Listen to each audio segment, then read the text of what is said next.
नमस्कार, मी निखिल प्रभाकर राहरकर आपल्या चॅनलच्या नवीन व्हिडिओमध्ये तुम्हाला सगळ्यांचं स्वागत करतो. फ्रेंड्स आजचा आपला हा स्टॉइक ॲडव्हान्स सिरीजचा नेक्स्ट व्हिडिओ, ज्याच्यामध्ये आपण डिटॅचमेंटवर बोलणार आहोत. पण डिटॅचमेंट कोणती? डिटॅचमेंट 2.0.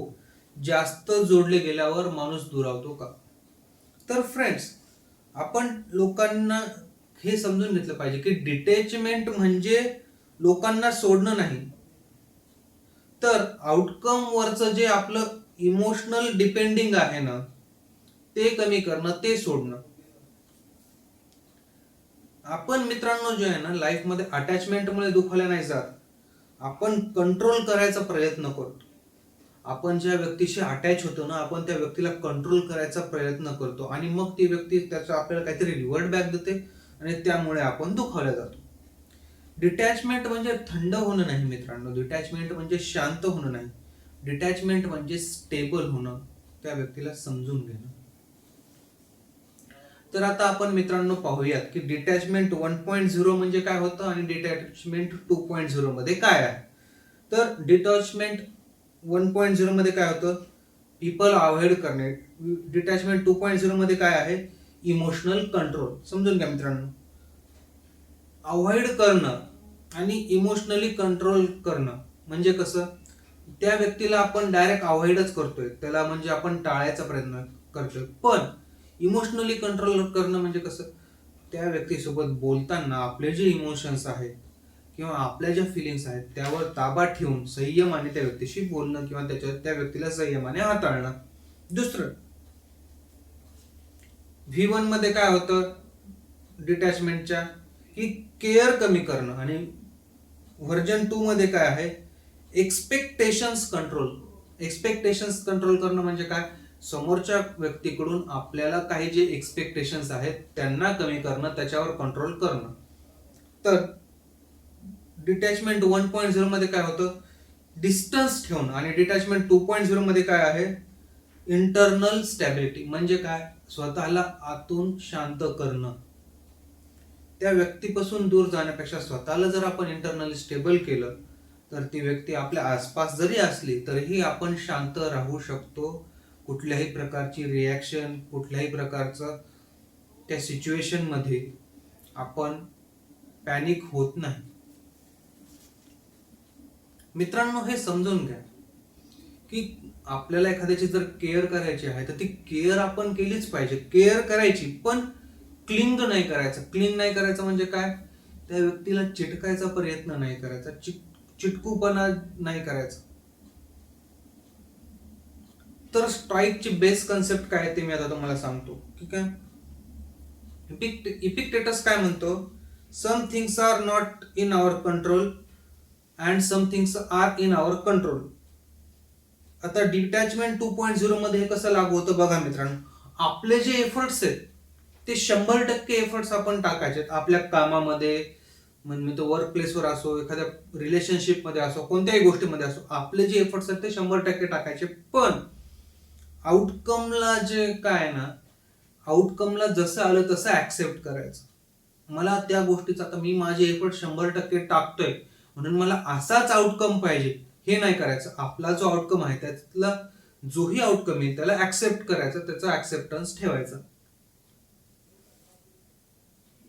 मित्रांनो, आता आपण पाहूयात की practical areas where you need detachment 2.0. पहिलं काय? करिअर. काम करायचं 100%, पण रिझल्ट डिले झाला तर पॅनिक नाही व्हायचं. आपलं 100% द्यायचं. कुठे? आपल्या करिअरच्या तिथे. पण आपल्याला जसे रिझल्ट पाहिजेत तसे जर नाही आले तर पॅनिक नाही व्हायचं, डिस्टर्ब नाही व्हायचं. त्याचं मी छोटंसं उदाहरण देतो. म्हणजे समजा आता मी एखाद्या कंपनीमध्ये ॲज अ इंजिनियर काम करतोय किंवा ॲज अ आर्किटेक्ट म्हणून काम करतोय, सॉफ्टवेअर आर्किटेक्ट म्हणून काम करतोय.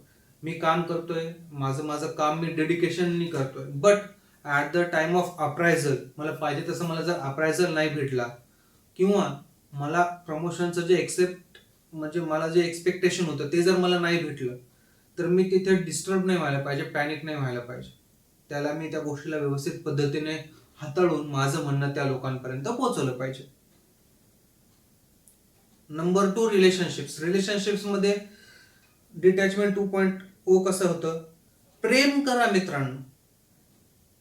एखादी व्यक्ती जर तुम्हाला खूप आवडत असेल तर त्या व्यक्तीवर प्रेम करा, पण ओनरशिप घेऊ नका. त्या व्यक्तीची ओनरशिप घेऊ नका म्हणजे काय? तुम्ही त्या व्यक्तीवर प्रेम करताय याचा अर्थ असा नाही की तुम्ही त्या व्यक्तीवर हक्कच गाजवायचा. That is wrong, completely wrong.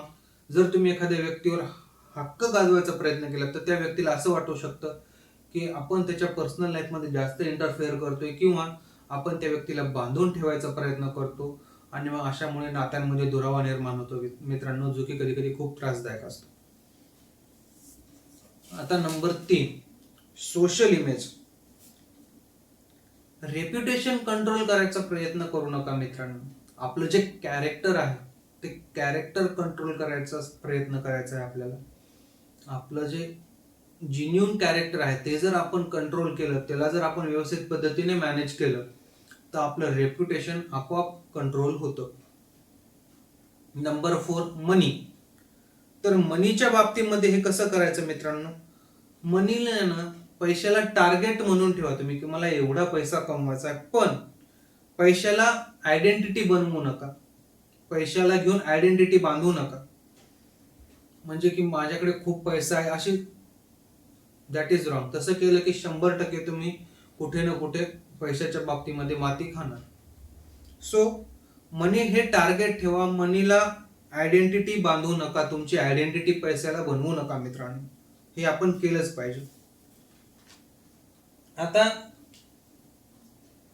आपण नेक्स्ट आपला जो पॉइंट आहे त्याच्यामध्ये आपण पाहणार आहोत की 3 step detachment reset formula.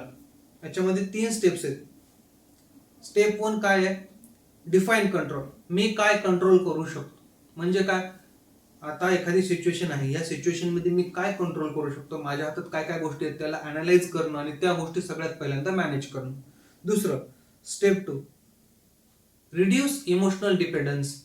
Emotionally depend राहणं कमी करायचं. हे झालंच पाहिजे असं नाही करायचं. काय करायचं? मी माझं बेस्ट देईल हे करायचं. आपण जर आपलं बेस्ट दिलं तर आपल्याला पाहिजे ते 100% होतच. पण हे झालंच पाहिजे म्हणून प्रयत्न करायला गेले तर आपण आपलं बेस्ट देऊ शकत नाही, आणि मग आपल्याला पाहिजे तसा रिझल्टही भेटत नाही.